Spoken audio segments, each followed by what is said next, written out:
Em nome do Pai, do Filho e do Espírito Santo. Amém. Reflexão do dia 17 de novembro de 2023. Santa Isabel da Hungria, sexta-feira. Cor litúrgica branco. Santa Isabel da Hungria, padroeira da Ordem Franciscana Secular. Estamos falando do início do século XIII. Ela que viveu apenas 24 anos, mas pôde dar testemunho como mulher, como mãe, como esposa. Ó querida padroeira dos franciscanos, dai a felicidade do carisma a cada membro, convocai novas vocações para perpetuar o dom, assim como simpatizantes para que se inspirem e se santifiquem do mesmo modo, aos moldes do carisma. Amém. Santa Isabel da Hungria, padroeira da Ordem Franciscana Secular, rogai por nós. Primeira leitura. A primeira leitura está no livro de Sabedoria, capítulo 13, de 1 a 9. São insensatos por natureza todos os homens que ignoram a Deus, os que, partindo dos bens visíveis, não foram capazes de conhecer aquele que é, nem tampouco pela consideração das obras, chegar a reconhecer o artifício. Então, são insensatos aqueles que, vendo a natureza, toda a criação de Deus, não conseguem conhecer quem foi o artifício disso tudo, quem criou isso tudo. Tomaram por deuses, por governadores do mundo, o fogo, o vento, o ar fúlgido, o giro das estrelas, as águas impetuosas, os luzeiros do dia. Então, transformam aquilo que é a natureza, criatura de Deus, em Deus.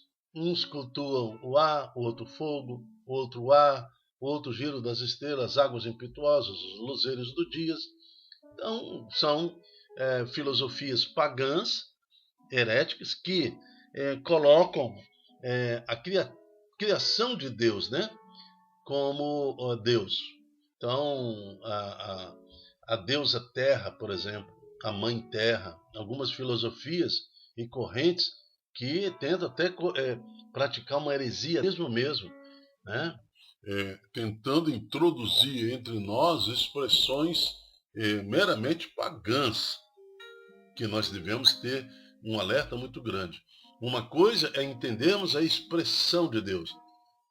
Deus se manifesta na sua criatura, lógico, na sua criação, lógico, Deus se manifesta, mas aquilo não é Deus, aquilo não se completa como Deus. Uma árvore nunca será Deus, embora haja numa árvore a manifestação de Deus. Então, temos cuidado com essas falsas religiões que colocam e substituem elementos em troca de Deus. Se encantados pela sua beleza, tomaram essas criaturas por deuses com D minúsculo, reconheça o quanto o Senhor está acima delas, pois foi o autor da beleza quem as criou. Se ficaram maravilhosas com seu poder, com a sua atividade, conclua daí quanto mais poderoso é aquele que formou toda esta graça, toda esta beleza, ordenou os astros, todo o universo, para que não houvesse colapso. Como que a Terra ficou situada exatamente assim no milímetro exato da temperatura do suporte para a vida humana. Talvez se ficasse 1 quilômetro mais distante, 1 quilômetro mais perto, não teria todo esse ordenamento, a Terra seria com a temperatura completamente diferente. Mas que mão poderosa colocou a Terra no seu eixo em milímetros para garantir a vida sobre a Terra? Então, nós não podemos achar que a Terra é Deus. Não, isso aí é uma heresia. Isso aí é uma profanação ao nome do Senhor. Mas a Terra, onde nós habitamos, é uma expressão de amor de Deus, né? Na sua finitude, o planeta Terra tem também o amor de Deus, que é infinito, que é incompreensível, que é ilimitado. De fato, partindo da grandeza e da beleza das criaturas, pode-se chegar a ver, por analogia, aquele que criou tudo. Contudo, esses esses homens merecem menor repreensão, porque analisaram a criatura e ainda não estão conseguindo Deus. Contudo, esses merecem menor repreensão, mas serão repreendidos. Talvez se tenham extraviado procurando Deus e querendo encontrá-lo, né? Na busca de encontrar Deus, acabaram ficando no ar, no fogo, ou então naquilo que Deus criou. Com efeito, vivendo entre as obras dele, põem-se a procurá-lo, mas deixam-se seduzir pela aparência, pois é belo aquilo que se vê. Agora vem o versículo 8. Mesmo assim, nem a estes que se pode perdoar. Então, aqueles que se perdem em religiões pagãs, aqueles que se perdem em filosofias falsas, porque nem toda religião leva a Deus. Cuidado, hein? Nem toda religião leva a Deus. Tudo é Deus. Não, não é assim não. Então, nem a esse se pode perdoar, porque se chegaram a tão vasta ciência, se chegaram ao ponto de investigar o universo, como é que não encontraram mais facilmente o meu Senhor? Então, o que concluímos na primeira leitura de hoje? Cuidado, muito cuidado. Fique próximo a uma verdade absoluta sobre religiões.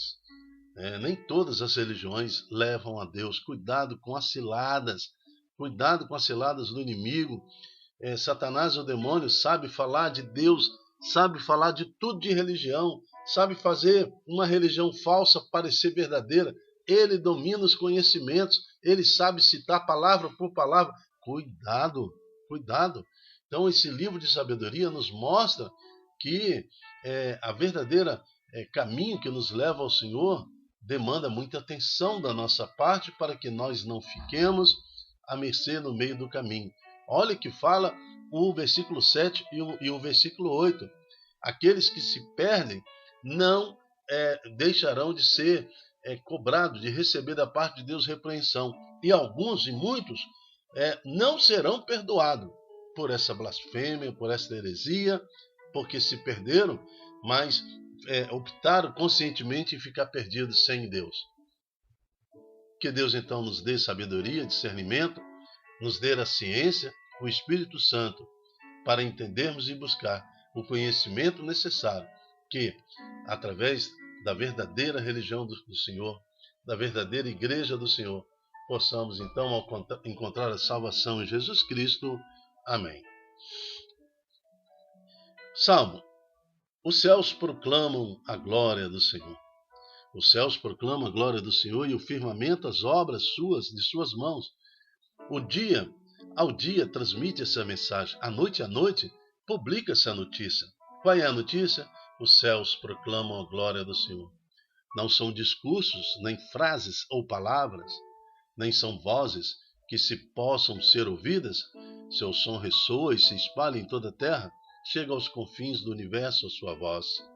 O céu proclama a glória do Senhor. O salmo de hoje é o Salmo 18, que nos traz que o Senhor, independente do que o homem pensa, do que a mulher pensa, do que a sua imagem e semelhança, que são a humanidade, pensa, Deus é o que é. E sendo ele o que ele é ele que nos acolhe, é ele que nos dá vida e sentido para a vida. Amém. Evangelho. O Senhor esteja conosco, Ele está no meio de nós. Proclamação do Evangelho de Jesus Cristo segundo Lucas. Glória a vós, Senhor. O Evangelho de hoje está em Lucas, capítulo 17, de 26 a 37. Naquele tempo, disse Jesus a seus discípulos, então ele está falando à igreja, como aconteceu nos dias de Noé, assim também acontecerá nos dias do Filho do Homem, ou seja, quando Jesus voltar. Eles comiam e bebiam, casavam-se, davam-se em casamento, até um dia que Noé entrou na arca. Então, haverá um fim. Assim também como aquela parábola das noivas, né? O noivo entrou e fechou a porta. Aí quem está fora não entra mais. Então, quando Jesus voltar, é isso aí. Não adianta eu descobrir que tudo era verdade. Meu Deus, agora tudo era verdade. Todas as profecias se cumpriram. Agora eu quero entrar. Não, fechou a porta. Você vai bater na porta e o Senhor vai falar, não te conheço. Também no tempo de Noé, Quando Noé fechou, então, a porta da arca, então, acabou. Até o dia em que Noé entrou na arca. Na hora que fechou a porta, então chegou o dilúvio e fez morrer todos eles. Acontecerá como nos dias de Ló. Comiam e bebiam, compravam, vendiam, plantavam, construíam, davam-se em casamento, casavam, mas no dia em que Ló saiu de Sodoma, fechou a porta. Né? Deus fez chover fogo e enxofre do céu, e morreram todos eles. O mesmo acontecerá no dia em que o Filho do Homem for revelado. No dia em que o Senhor voltar em honra e glória e poder, nesse dia, quem estiver no terraço não desça para apanhar os bens que estão em sua casa, e quem estiver no campo não volte para trás. Lembrai-vos da mulher de Ló. Quem procura ganhar a sua vida vai perdê-la, e quem perde vai conservá-la. Eu vos digo, nesta noite, 2 estarão numa cama, um será tomado e o outro será deixado. 2 mulheres estarão moendo juntas, uma será tomada e outra será deixada. 2 homens estarão no campo, um será levado e o outro será deixado. Os discípulos perguntaram, Senhor, onde acontecerá isso? Jesus respondeu, onde estiver o cadáver, aí se reunirão os abutres. Palavra da salvação. Glória a vós, Senhor. Esta resposta de Jesus significa que vai ser um tempo inconfundível. A graça do Senhor há de envolver toda a terra. Todos saberão que o Senhor voltou, todos saberão. De alguma forma, o Espírito do Senhor que precede a presença de Deus e de Jesus Cristo no nosso meio há de nos unir num só pensamento e todos na terra perceberão o cumprimento das profecias. Antes do Senhor voltar, profecia por profecia. Eu já falei aqui, vamos supor aqui, 98% das profecias já se cumpriram. Faltam 1, 2 profecias se concretizarem.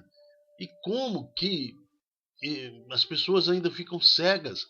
Ainda como no tempo do ano 1, né, quando Jesus veio, que a venda foi colocada nos olhos dos judeus a ponto de não compreender que ali se manifestava o Filho de Deus, o Deus Altíssimo, Jesus Cristo. Então, esse endurecimento do coração que nós culpamos a geração judaica do tempo de Jesus ainda acontece nos nossos dias de hoje. Muitos não temem mais a presença de Deus, vivem nesse mundo ao sabor das ondas, vivem nesse mundo numa busca insensata pelo prazer da carne.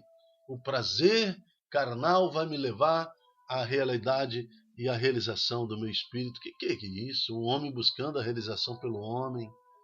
Quantas vezes já falamos aqui em outras análises, isso a humanidade está tentando desde da Torre de Babel, desde que Caim matou Abel, desde que as primeiras civilizações acontecem no mundo, querendo excluir Deus, esse desejo de excluir Deus e divinizar o homem, isso é insensato, é loucura.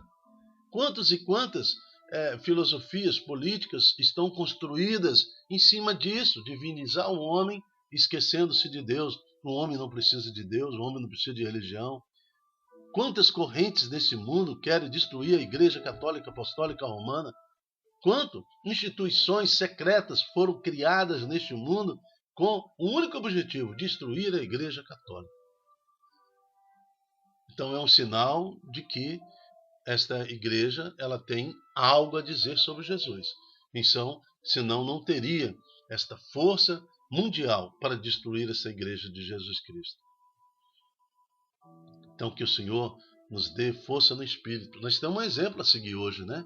Santa Isabel de Hungria, padroeira da ordem secular franciscana, jovem, né? Esposa, mãe, jovem, mulher e também santa, que soube conviver com todo o sofrimento, perseguição e tudo mais, toda a incerteza do século, início do século III, 13º, e com toda essa realidade da igreja, ela se manifestou como santa, ela se manifestou como referência de Jesus Cristo. Por isso queremos invocar agora, pelo nome de Jesus, a Deus Pai Todo-Poderoso, que derrame sobre nós o seu Espírito, que sejamos capazes de reconhecer que Deus está neste mundo, embora a maldade do homem tenta sufocar isso. Mas Deus não morreu, Deus está vivo, está no meio de nós. O reino de Deus está atuando, crescendo. Santifique e proteja, Senhor, pelo vosso Espírito, a vossa igreja. E que proclame os céus a glória do Senhor. E que sejamos uma família santa. Que sejamos uma família que adore o Senhor, que glorifique o Senhor. Amém. Eu me chamo Dilton Góes. O nosso projeto chama-se De Mim Se Não Evangelizar. Seja você também um evangelizador. Multiplique em suas redes sociais esta palavra, para que mais e mais corações estejam sensíveis à presença do nosso Senhor Jesus Cristo. Visita lá o YouTube, dá o seu joinha, inscreva-se no canal, para que essa palavra alcance mais corações. Amém. Até a próxima, se Deus quiser. Tchau, tchau.